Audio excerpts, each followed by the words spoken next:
మీ business ఏదైనా మీ ఊర్లో promotion చేయాలంటే అది సుమన్ టీవీతోనే సాధ్యం. ఇప్పుడే సంప్రదించండి. హలో హాయ్ నమస్తే, వెల్కమ్ టు సుమన్ టీవీ. నేను మీ విజయ్ కుమార్. ఈరోజు మనం తంబళ్లపల్లి నియోజకవర్గం ములకలచెరువు మండలంలో ఉన్నటువంటి తహసీల్దార్ కార్యాలయం వద్ద అయితే ఉన్నాం. ఇక్కడ భవన నిర్మాణ కార్మికులందరూ కూడా ధర్నా చేపట్టడం అయితే జరిగింది. దీనికి గల కారణం ఇసుక కొరత వల్ల వీరు పడుతున్నటువంటి ఇబ్బందులు, వీరి పనికి కలిగినటువంటి ఆటంకాల వల్ల వీరందరూ కూడా ఇక్కడ ధర్నా చేస్తున్నామని చెప్పేసి కూడా తెలియజేయడం అయితే జరిగింది. మరిన్ని విషయాలు ఇక్కడ ఉన్నటువంటి భవన కార్మికులు అయితేనేమి, మేస్త్రీలు అయితేనేమి వీరందరూ కూడా మనతో పాటు ఉన్నారు. వారందరినీ అడిగి తెలుసుకునేటువంటి ప్రయత్నం అయితే చేద్దాం రండి. 2 నెలలు 3 నెలల నుంచి ఇసుక ప్రాబ్లం అయితే ఉంది. 2 నెలల నుంచి పూర్తిగా స్టాప్ అయిపోయింది. మా బిడ్డలు, మేము చదివిస్తున్న బిడ్డలకి ఫీజులు కట్టలేక, వడ్డీలు తీసుకున్న చోట వడ్డీ ఇవ్వలేక చాలా ఇబ్బంది పడుతున్నాము. డాక్రా గ్రూపుల్లో తీసుకునే అమౌంట్ కూడా కట్టలేక గ్రూపుల్లో కూడా చాలా చెడ్డ పేరు వచ్చింది. ఇది కాక ఎక్కువ సమస్యలు అయితే ప్రతి ఒక్క ఇంట్లోనూ సమస్యలు ఉన్నాయి. దీనికి కారణం ఏమంటే గవర్నమెంట్ మారినప్పుడల్లా 3 నెలల సమస్య ఓన్లీ మా వర్కర్స్ కార్మికులకే ఎక్కువ సమస్య వస్తూ ఉంది.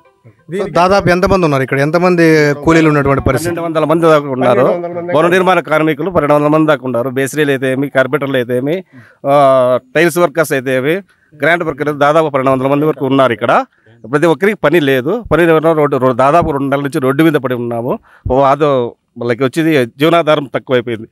దానికోసం ఏదైనా గవర్నమెంట్ పరిష్కారం ఆలోచన చేసి మంచి సలహా ఇస్తారని మా భావిస్తుంది. వాగుల్లో వంకల్లో ఇసుక ఎత్తుకునేట్లుగా కనీసం అదన్నా చేస్తే మాకు జీవనోపాధికి ఇబ్బంది లేకుండా ఉంటుంది. ఇప్పుడు ఇక్కడ రీచ్ ఏర్పాటు చేస్తే మీకు ఏమైనా సమస్యలు తీరిపోతాయి? రీచ్ అంటే దూరము నీకు ఇంచుమించు 40 కిలోమీటర్లు వస్తుంది. 40 కిలోమీటర్ నుంచి వాడు ఇసుక ఎతకొస్తే దాని విలువ 35,000 నుంచి 40,000 వరకు పడుతుంది. అంటే 6,000 ఒక ట్రాక్టర్ విలువ పడితే ఏ ఓనరు పని చేయించరు. సామాన్య వాళ్ళు ఎవరు చేపారు, ఎక్కువ డబ్బు ఉండేవాడు చేయించవచ్చు. మామూలు సామాన్యం చిన్న బిల్డింగ్లు కట్టేవానికైతే అది వర్కౌట్ కాదు. ఆ చిన్న బిల్డింగ్లు వర్క్ జరగకపోతే మిగతా ఉండే వర్కర్స్ అంతా చాలా ఇబ్బందులు పడతారు. జీవనోపాధి మేస్త్రీ పని, బేల్దార్ పని, ఒక కార్పెంటర్ పని, సెంటరింగ్ కానీ, పెయింటర్స్ కానీ టోటల్ దీని మీదే ఆధారపడి ఉన్నాం. వందల కుటుంబాలు ఉన్నాయి. మాకు ఈ 2 నెలల నుంచి పని జరక్క ఇబ్బంది పడతా ఉంటే ఈరోజు తహసీల్దార్ కార్యాలయంకి వచ్చి తహసీల్దార్కు లెటర్ ఇవ్వడం జరిగింది. మాకు ఖచ్చితంగా సార్ మాకు ఇసుక కానే కావాలా, మేము రీచ్ నుంచి తెచ్చుకోలేము, అక్కడి నుంచి వస్తే చాలా కాస్ట్ పడిపోతుంది. ఇక్కడ దగ్గరలో వాగుల్లో వంకల్లో మాకు పర్మిషన్ ఇస్తే తెచ్చుకుంటామని పత్రం ఇచ్చినాం. ఎలా స్పందించారు? ఎంఆర్ఓ గారు ఎలా స్పందించారు?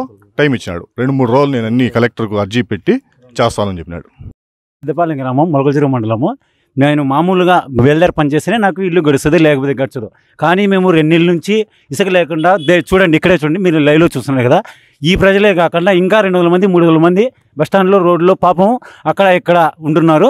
అధిక వడ్డీలకు తెచ్చి వాళ్ళ భార్యలు అయితేనేమి, పిల్లలను అయితేనేమి చాక్కుంటున్నారు. అదే కాక మాకు ఇసుక ఖచ్చితంగా కావాలి. మాకైతే క్వారీ ఇక్కడ లేదు. మాకు రాజంపేట కానీ, ముదుగుబ కానీ చెప్తున్నారు రీచ్లు. అక్కడి నుంచి వచ్చేందుకు ఇక్కడ ఒక టిప్పర్ కాస్ట్ 40,000 50,000 పడుతుంది. రియల్ ఎస్టేట్ వ్యాపారులు, బిజినెస్ మ్యాన్లు అయితే చేయగలుగుతారా 40,000 50,000 పెట్టి? మామూలు సామాన్యమైన కుటుంబాలు అయితే చేయలేరు కదండి. మీరే చెప్పండి. సామాన్యమైన కుటుంబాలు అయితే చేయలేరు. మాకు జీవనోపాధి బేల్దార్ పని. మేము పనిచేస్తే కార్పెంటర్లు పని చేస్తే ఎలక్ట్రీషియన్ల పనులు చేస్తే టైల్స్ వర్క్ పని చేస్తే పెయింటర్ల వర్కులు. ఇలా చాలామంది ఒక బేల్దార్ పని మీద, అన్ని పనుల మీద ఆధారపడి చాలామంది ఉన్నారు. జీవనోపాధి ఇదే వారికి. మాకు రీచ్ కాకుండా కొన్ని నదులు వంకల్లో, వాగుల్లో వంకల్లో ప్రత్యామ్నాయ ఏర్పాటు చేస్తే చాలా బాగుంటుందని మనం చేసుకుంటున్నాం.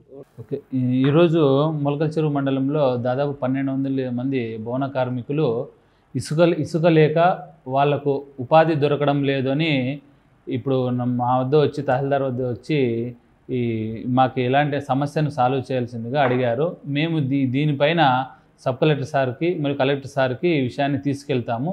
అక్కడి నుంచి ఎటువంటి వచ్చే ఉత్తర్వులను బట్టి మేము తీసుకోవడం జరుగుతుంది నిర్ణయాలు.